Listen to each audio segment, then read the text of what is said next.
Hello everyone, today is Tuesday, April 4th, 2023, and this is another video brought to you guys by the Youth Political Activism channel, or as we like to call it, YPAC. Today I'm going to be dissecting the Chicago mayoral election. So as of the time I'm filming it right now, which is 10 p.m. EST, we do not know yet who is winning this election. As you can see, 89% of the vote is in thus far, and we can see Brandon Johnson leading, but I will be updating this video further as the night passes along, and probably going into Wednesday morning as to who is going to be winning this very important and interesting election.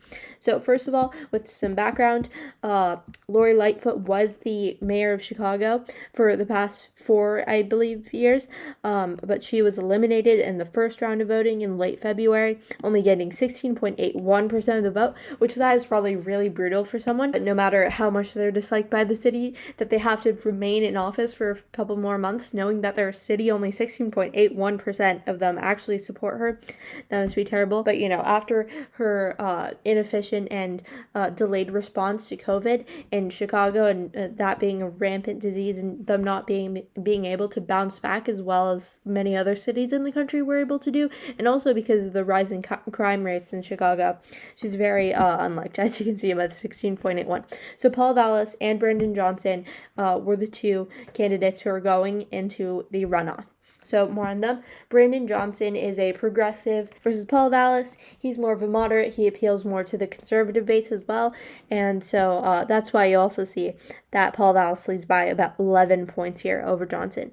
And then if we look at the breakdown of what's going on in the city, like the district of Chicago, we see that Lightfoot obviously lost, the former mayor of Chicago, or I guess she still is until there's a winner declared. But, she got the south side of Chicago. Vallas, again, who's the more moderate Democrat. All of them are Democrats except for Wilson here. Wilson's the only Republican. And after Vallas and Johnson both went off to the runoff, Garcia, who is actually a representative of, I believe, Chicago's 4th district, I think it is, he supported, while Wilson supported Vallas. So we have that. It's very even.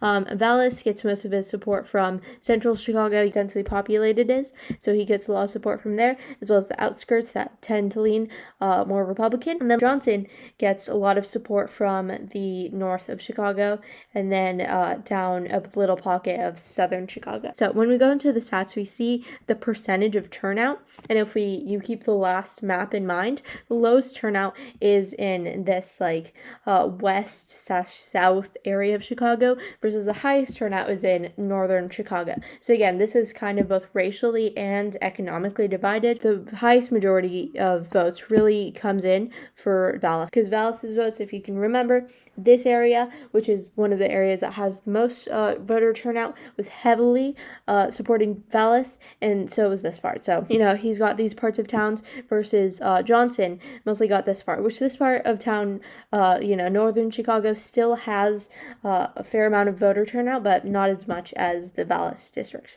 So if Vallas can keep this up and have voters turn out, I know that people have already voted, but, if he were to do that, then he would secure this election, but seems like he hasn't done so thus far. So if we go back to the current results, Johnson is leading by about 3 points, less than 3 points, but that's very different than what we were seeing earlier in the first round of voting, with Vallas leading by 11 points. And I think most of it was because the Lori Lightfoot votes went over to Brandon Johnson. And then if you take into consideration Garcia and Wilson's votes went over to Vallas, and Garcia's votes went over to Johnson. And so you have somewhat of an equal distribution there. Garcia did get more support than Wilson did, but still, but when you take in Lori Lightfoot's votes as well, then you really get what we're seeing here. So it's very interesting, and again, racially divided as well.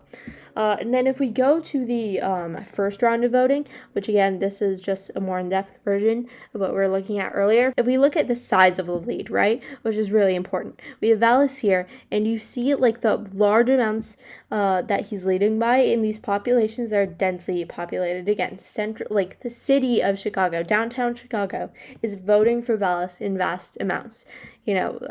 60, 50, these like 40 and 50 point leads that he's getting in central Chicago is very vital. And somehow that didn't really translate over to this runoff election, because as we can see here, and again, still 89% of the voting. Not much left. But I do predict that Johnson is going to win, even though Paul Vallas seemed to be much more popular in the first round of voting. Then we look at Johnson here in the yellow. Again, this like suburban northern Chicago area is where majority of his voters are. But when you take into consideration, which I was watching a lot of people here on YouTube and on the news as well, talking about this election, I feel like them, and I'm not blaming them, but like they neglected the Lori Lightfoot vote and the Garcia and the Wilson votes and how those can't come to play in the runoff election, and how those can balance things, or change the balance of things rather. Hello everyone, it's a mere half an hour or hour later, and Brandon Johnson has been declared the Chicago mayor-elect by the AP and the New York Times.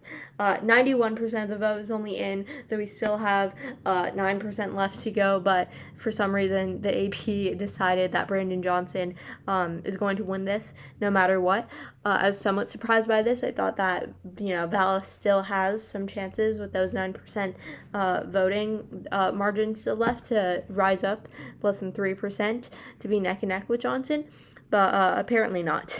That could be some reason, in part because maybe mail-in ballots, because Democrats usually use mail-in ballots, and those are counted later, and so they're automatically assumed to be mostly in favor of the Democrat, or in this case, they're both Democrats, sorry, but Johnson is the more progressive, versus Vallas is, again, a moderate Democrat.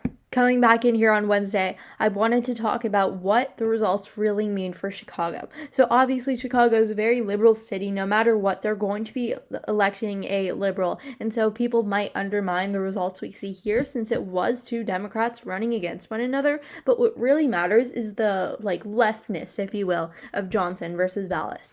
So prior to Johnson winning, or even this race occurring, Lori Lightfoot was considered a progressive, who again was the incumbent mayor of Chicago. But Johnson took it even farther to the left. He campaigned with Bernie Sanders. He's the most left person that Chicago probably has ever had. Versus Vallas, again, has been a moderate. And so when Chicago, a city which is obviously very racially and economically and everything diverse, when they choose someone such as Johnson, who's very left, that talks a lot about the rest of the country. While other liberal-leaning cities, such as Los Angeles, San Francisco, New York, those cities as well follow in suit with electing very, very progressive leaders. Again, even Lori Lightfoot was a progressive, but even Johnson took it farther to the left. And it's interesting to see how in a race like this, which was very leaning to Vallas in the primary, now Johnson has won by about 3 points and secured this, basically.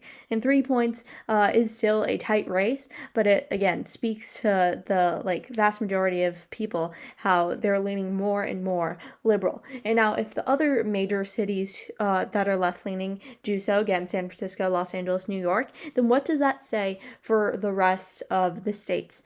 And this is an idea that I like to bring up. It's called the Overton window. So I have this diagram here. I know it's probably very low quality. I just found it on Google, but to better explain the Overton window and what's happening in Chicago, and as well as other cities, and how Chicago reflects really the entire rest of the nation. So when you have the Overton window, this is the box of normal, if you say.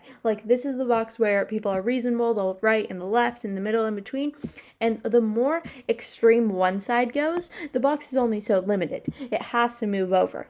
So when, say, Republicans in the House are making their radical beliefs, or unthinkable beliefs even, like Jewish space lasers or a national divorce, when they make those the new normal, the Overton window shifts dramatically. And I wish I could move this over, but it shifts dramatically to the right, so that now we have a more the Overton window, instead of being popular policy popular, now it shifts over so that these three are now the Overton window, what is considered normal. And this becomes popular, and this becomes policy, and this becomes popular as well. So it shifts left and right, besides the very radical Republicans that we see in the House and the Senate as well, but mostly the House. And again, Democrats do this too, but I think that the right has taken it to far more extreme levels than the left.